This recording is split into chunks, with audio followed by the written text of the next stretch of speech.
on. You know what? We're gonna have to do that over again. I had us both muted. Okay. I just realized it. All right, so we're back, and my name's Thomas Dimitrovich with Eden, and we are here talking about the Eastern Section meeting. So we're going to start this over, Jim. I can't believe it, but anyway, we were there for I don't know how many minutes. Welcome to the announcement of the Eastern Section meeting, and if you've not known this yet, but the Eastern Section is going to be live towards the end of the month, and Jim Rogers is going to be talking about photovoltaic installations and energy sources. So what we're going to do in this session is let Jim give you a little overview of what his session is going to be about and why you need to sign up for the Eastern Section meeting this month, towards the end of the month. So Jim, again, so sorry about that. I had us both on mute and I just realized it. Thank God I caught it before we were done.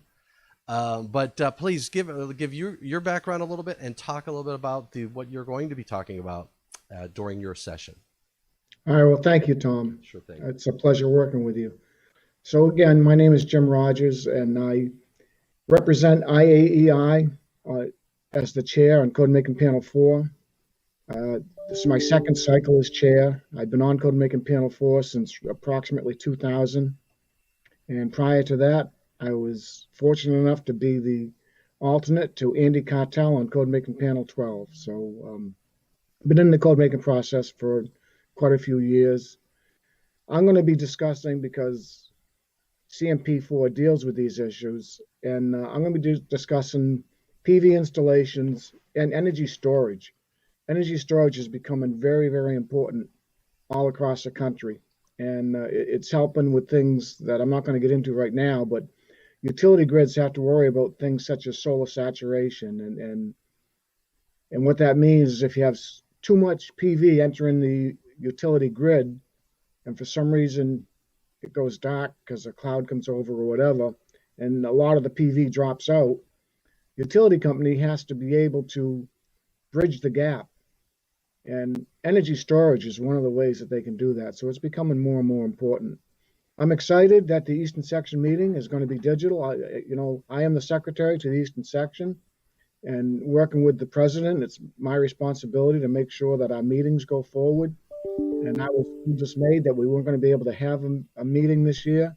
But now, with the help of Tom, and I want to thank Tom and Eaton for their support and help, we are going to have a digital meeting with digital training sessions. And then on Saturday, we're going to be able to have, separate from this, we're going to be able to have a general membership meeting where the members will be able to hold their annual meeting as required by our bylaws. So it's exciting that we're going to, in this COVID-19 world, we're going to be able to still have an Eastern Section meeting. Yeah, I think you guys have been doing a great job out on what is it? It's the Jack Lyons has been doing some educational programs and whatnot for which section of the IAEI is that? He's the Western Mass chapter Yeah. of IAEI, Western Mass chapter of the Eastern Section, and that's the area that they cover, Western Massachusetts. Gotcha. Yeah, and I know they've been doing a lot of programs, but you're right, Gene. COVID has changed a lot this year for many of us. I know I'm usually on the road 85-90% of the time. I'm usually in the air or in some hotel, especially this time of year because we've got all the section meetings going on. But we still managed to keep education going, which I think is critical, especially in our industry from an electrical safety perspective. So I compliment you guys in the programs that you guys have been doing out there with Jack and crew and all that good stuff. And we've got a great lineup for the Eastern Section. So you're covering PV. Let's talk about the other programs we've got going on. We've got PV, we've got grounding, right, with Joe Andre and Paul Dabrowski. Paul Dabrowski, Dr. Yes. Yep. I lovingly call him Dr. Dabrowski. And then let's just what other things We got Fred Hartwell doing conductor ampacity. You're not going to want to miss that. That's going to be very good. Yeah. Now Fred has an extensive background. I mean, he's the editor of what book is that? Electrician's Handbook. The Electrician's Handbook. So so you got Fred Hartwell, you got Paul Dabrowski, you've got Joe Andre, Still Tube Institute. we're gonna have the NEMA guys doing something on electric vehicle charging. Yeah, Jack is doing that. Yep. Yep. So Jack is doing electric vehicle charging. What else? I don't have the whole list in I'm front of looking at me. it right now. I'm just. All right. Oh, we got Michael Hofkin, who's going to be talking about Ask the Inspector, and I think I've seen a portion or versions of his presentation. That's usually going to be an exciting one. Yep. Yep. And then Jeff Simpson is going to do Chapter 4 highlights of changes. So I'm assuming that's NEC 2020 code changes, right? 2020 NEC, yes. Excellent, excellent. So we ought to have a really good lineup. And what I really love about the content of the Eastern section is it complements what's going on in the Western section as well. So, it's not like anything's being duplicated. I don't care what section meeting or what IAEI meeting you're going to. These types of presentations, you're going to be covering energy storage, PV, which is a hot topic across the country and globally. And then we're going to have some other really big hitters from a technical expertise perspective to present. I'm looking forward to the Ampacity one with Fred Hartwell. Absolutely. So Right. yeah, so we are going to be talking PV, and is it energy sources or energy storage? Energy storage is what I intend to talk about. That's right. Although I probably will touch briefly. I only have 2 hours, so I don't have a lot of time to go over all of the requirements, but Yep. I will touch briefly on other on-site power production because that's, as you know, when you've been leading a task group, Yeah.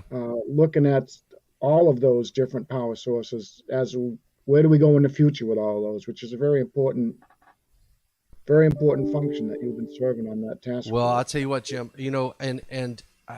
Here's another opportunity. I mean, we can even get some evening sessions or whatever, but we should be talking about some of the stuff that's coming down the pike because I know there's a couple things. We've got a team working on the PV stuff for your code making panel, and you're gonna they're gonna see a lot of public inputs that they're looking at moving things around and trying to organize things better, try to add some clarity.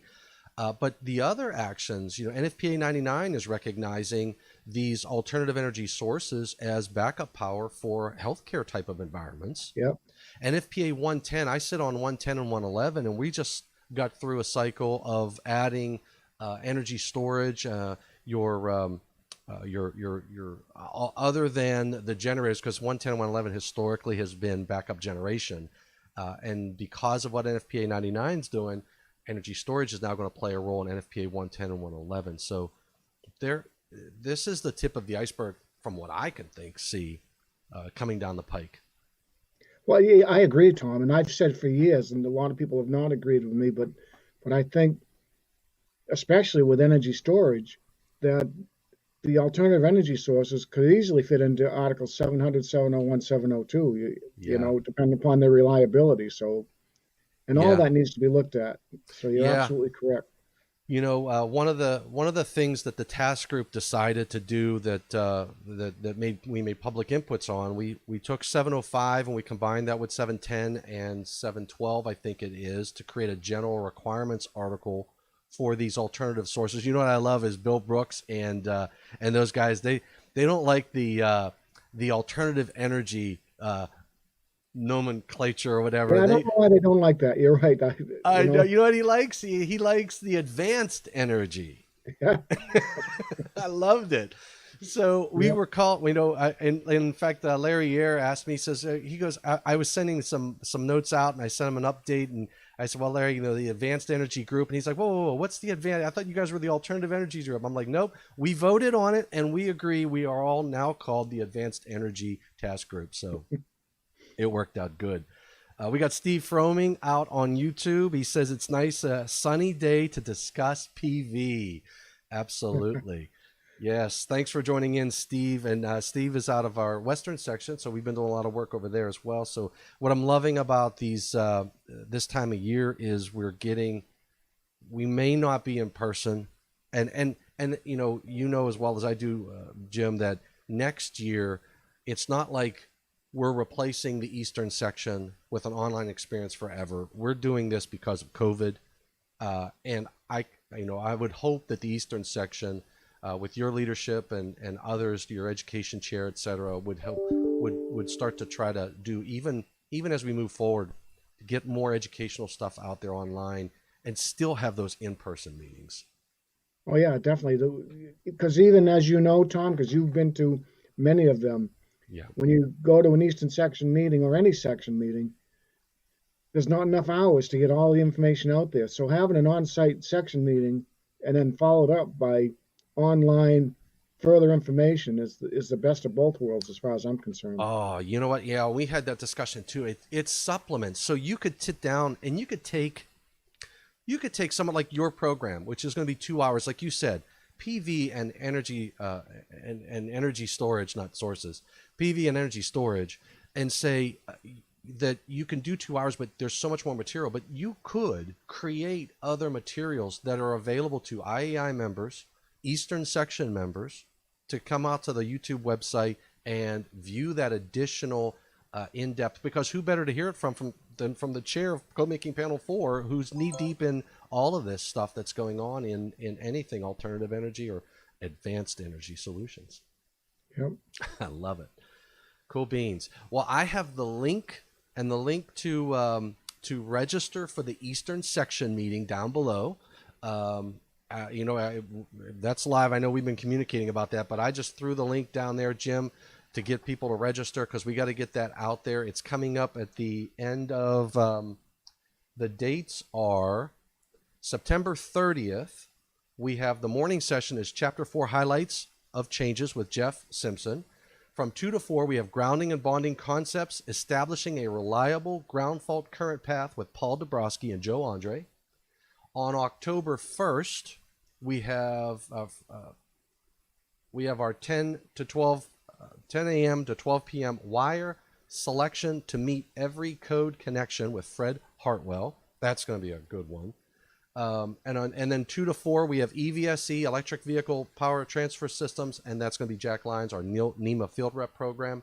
And then the last day is October 2nd, 10 to 12, PV installations and energy storage with none other than Mr. Jim Rogers.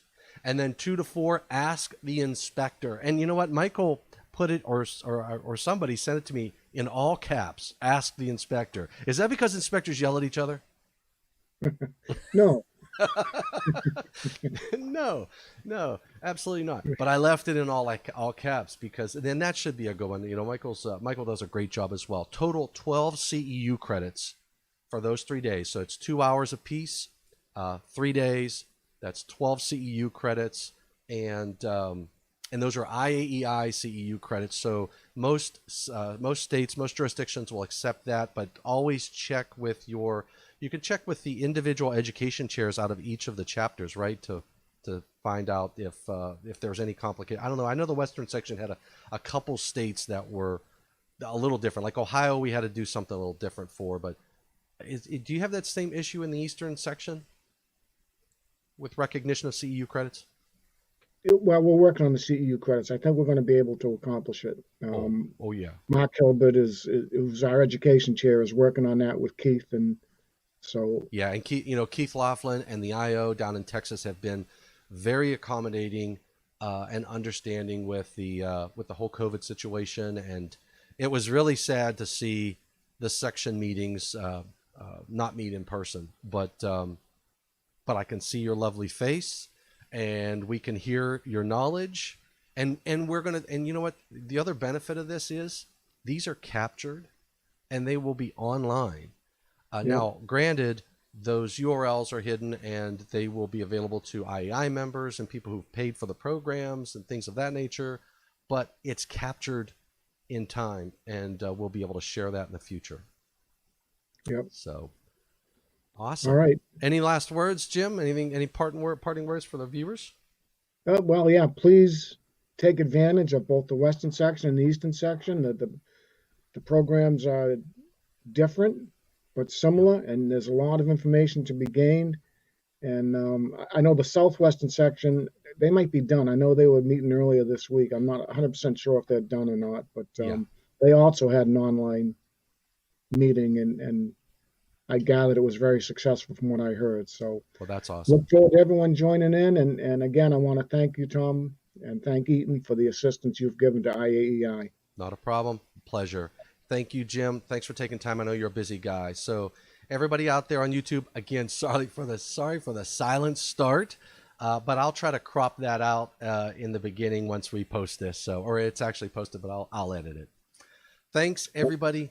Stay safe and please stay healthy, and subscribe down below to the YouTube channel as well, to the Eastern Section YouTube channel. And don't forget to register. All Thank right. you. Thanks. I'm going to stop streaming, Jim. Hold on.